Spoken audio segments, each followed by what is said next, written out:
My planet Arrakis is so beautiful when the sun is low. Yeah. Dune!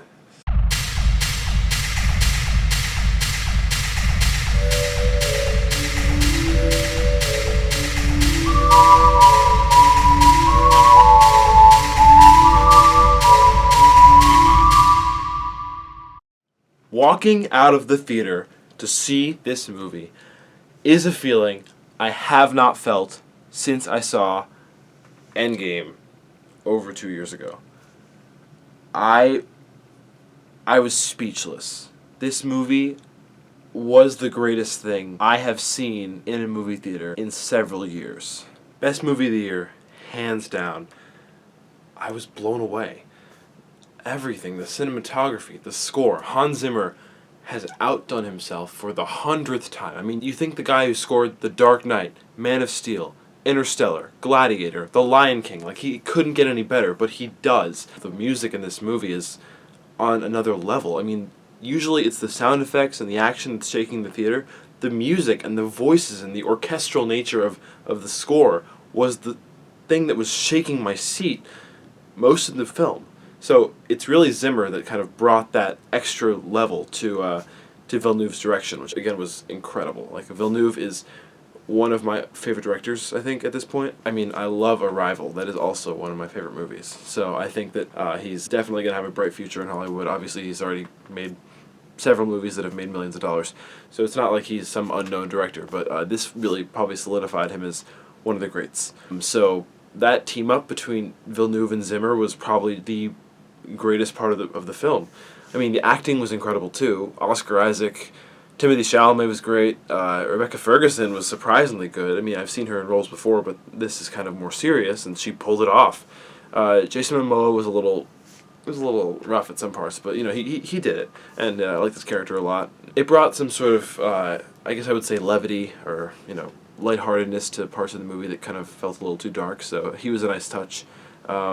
Stellan Skarsgård was great as the villain. Really excited for more of Dave Bautista and Zendaya in the second part. But yeah, stellar cast all around. Javier Bardem, of course, is great. So yeah, honestly, part 2 is probably one of my most anticipated movies of the next couple of years. That said, the one kind of narrative issue I have with this movie is that it wasn't marketed as a part 1. I only kind of found out it was a part 1 of 2 like a month before it was released. So I kind of like read the book fast to the point that I thought it was going to stop at, and I did.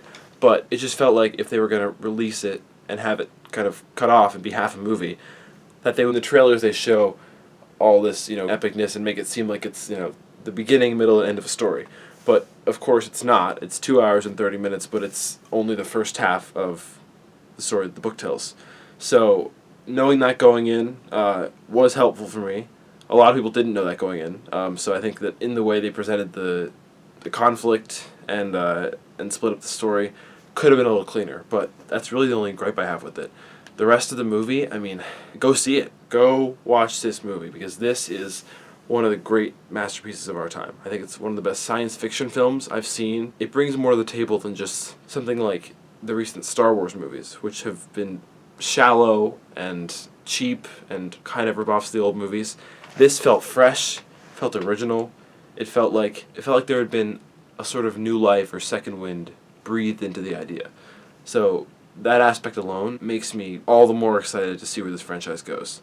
Because I think when you have so many legacy franchises, like Star Wars, which is of course kind of petered out a little bit in the movie department, and when you have things like the MCU, which pumps out movies every couple months, but it's kind of gotten a little formulaic.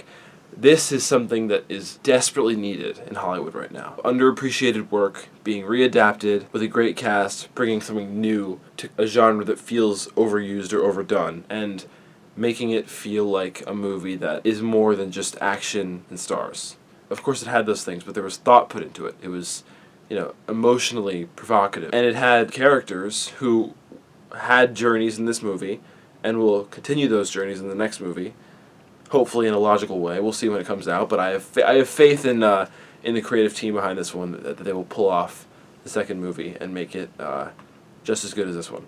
So for anyone out there who has not seen this, I would rate this movie 5 stars across the board. There is narratively, visually, character-wise, very little wrong with this movie, as I said.